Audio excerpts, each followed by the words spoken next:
భారీ వర్షాలు వరదలు ముంచెత్తాయి. ఈ క్రమంలోనే విపత్తు నిర్వహణలో నిర్లక్ష్యంగా వ్యవహరించిన అధికారులపై కఠిన చర్యలకు కిమ్ సిద్ధమయ్యారు. దాదాపు 30 మంది ప్రభుత్వ అధికారులకు మరణశిక్ష అమలు చేయాలని అధినేత ఆదేశించినట్టు పలు అంతర్జాతీయ మీడియా కథనాలు వెల్లడించాయి. కిమ్ జోంగ్ ఈ పేరు అమెరికా, దక్షిణ కొరియాలకు కంటి మీద కునుకు లేకుండా చేస్తోంది. ఆ రెండు దేశాలకే కాదు, ప్రపంచ దేశాలకు ఈ పేరు వింటే భయం కలుగుతోంది. ఎందుకంటే అన్ని దేశాలు అభివృద్ధిపై ఫోకస్ చేస్తే కిమ్ జోంగ్ మాత్రం న్యూక్లియర్ వెపన్స్ మీద ఫోకస్ పెడతాడు. పోనీ అంతటితో ఆగుతాడా అంటే ఒక్కటి కాదు, రెండు కాదు, 10 అడుగులు ముందుకేసి యుద్ధం చేస్తే న్యూక్లియర్ బాంబ్స్ తోనే చేస్తానంటూ ప్రపంచ దేశాలకు వార్నింగ్ ఇస్తూ శత్రు దేశాలకు కంటి మీద కునుకు లేకుండా చేస్తున్నాడు. పోనీ దేశ రక్షణ కోసం, దేశ ప్రజల కోసం ఇవన్నీ చేస్తున్నాడా అంటే తప్పులో కాలేసినట్టే. ఆయన ఒంటెద్దు పోకడలు, నియంతృత్వ విధానాలు ప్రజల పాలిట శాపంగా మారాయి. అక్కడ పౌరులకు స్వేచ్ఛ లేకుండా పోయింది. మానవ హక్కులు అనే మాటే వినిపించదు. సరిగ్గా 13 ఏళ్ల కిందట తండ్రి మరణంతో అధికారం చేపట్టిన కిమ్ దేశం మొత్తాన్ని కాలు కింద చెప్పులా మార్చుకున్నాడు. ఇక ప్రభుత్వ అధికారుల పరిస్థితి కూడా దారుణంగా ఉంది. ఆ దేశంలో టీవీ ఛానల్స్ ఉండవు. ఒకే ఒక్క ఛానల్ ఉంటుంది. అది కిమ్ ప్రభుత్వానికి మద్దతుగా ఉంటుంది. అక్కడ ఎన్నికలు జరగవు. పొరపాటున ఎన్నికలు జరిగినా కిమ్ జాంగ్ మాత్రమే అభ్యర్థిగా ఉంటాడు. తనకు పోటీగా ఎవరైనా ఉంటే ఇక అంతే సంగతులు. ప్రాణాల మీద ఆశలు వదులుకోవాలి. ఇలా చెప్పుకుంటూ పోతే ఒక పెద్ద పుస్తకమే రాయవచ్చు.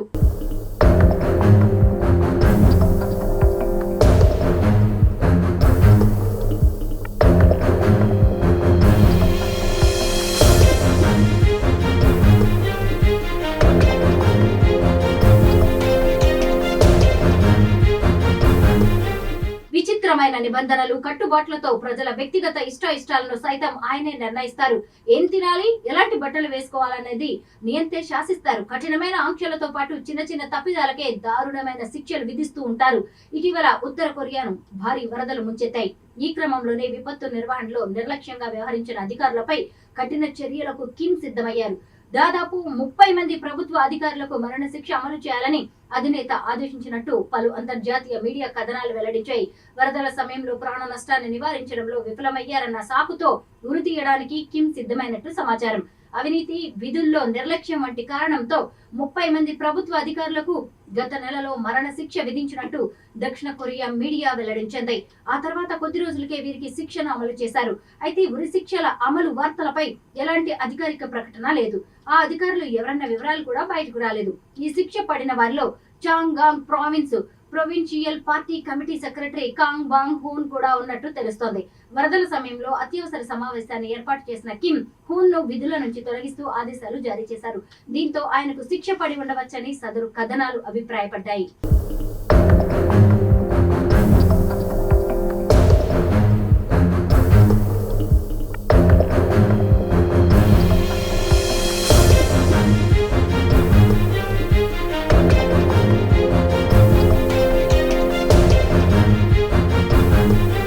జూలై, ఆగస్టు మధ్య ఉత్తర కొరియాలో కొన్ని రోజుల పాటు భారీ వర్షాలు కురిశాయి.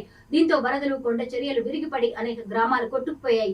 ఈ విపత్తులో దాదాపు 4000కు పైగా నివాసాలు ధ్వంసం కాగా వేలాది మంది నిరాశ్రయులయ్యారు. 1000 మందికి పైగా ప్రాణాలు కోల్పోయారు. ప్రభుత్వం పునరావాస కేంద్రాలను ఏర్పాటు చేసి మహిళలు, చిన్నారులు, వృద్ధులు సహా 15,400 మంది బాధితులను శిబిరాలకు తరలించింది. విపత్తు సమయంలో స్వయంగా రంగంలోకి దిగిన కిమ్ వరద ప్రభావిత ప్రాంతాల్లో పర్యటించారు. మోకాలిలో నీటిలో కిమ్ కారు డ్రైవ్ చేసుకుంటూ వెళ్లడం, బోటులో వెళ్లి సహాయ చర్యలను పర్యవేక్షించిన దృశ్యాలు సోషల్ మీడియాలో వైరల్ గా మారాయి. ప్రజలకు సరిగ్గా సాయం చేయలేదని అధికారులకు ఉరిశిక్ష విధించాడు. ఉత్తర కొరియా మాజీ దౌత్యవేత్త లీ ఇల్ గ్యూ మాట్లాడుతూ కిమ్ పరిపాలనలో సామాజిక భద్రతా కారణాల వల్ల బయట పెట్టారు. పైగా అధికారులు విధుల్లో నిర్లక్ష్యంగా వ్యవహరిస్తే కఠినంగా శిక్షలు అమలు చేస్తారు. ఇందులో భాగంగానే ఉరి శిక్షలు అమలవుతాయని, ఇవన్నీ ఇక్కడ కామన్ అంటూ షాక్ ఇచ్చాడు. 2019లో అప్పటి అమెరికా అధ్యక్షుడు డొనాల్డ్ ట్రంప్ తో చర్చలను సరిగ్గా సమన్వయం చేయనందుకు గాను ఉత్తర కొరియా అణు రాయబారి కిమ్ హూక్ చోల్ కు మరణశిక్ష అమలు చేశారు. కోవిడ్-19 తర్వాత ఉత్తర కొరియాలో భారీగా ఉరి శిక్షలను అమలు చేస్తున్నాడు కిమ్ జాంగ్.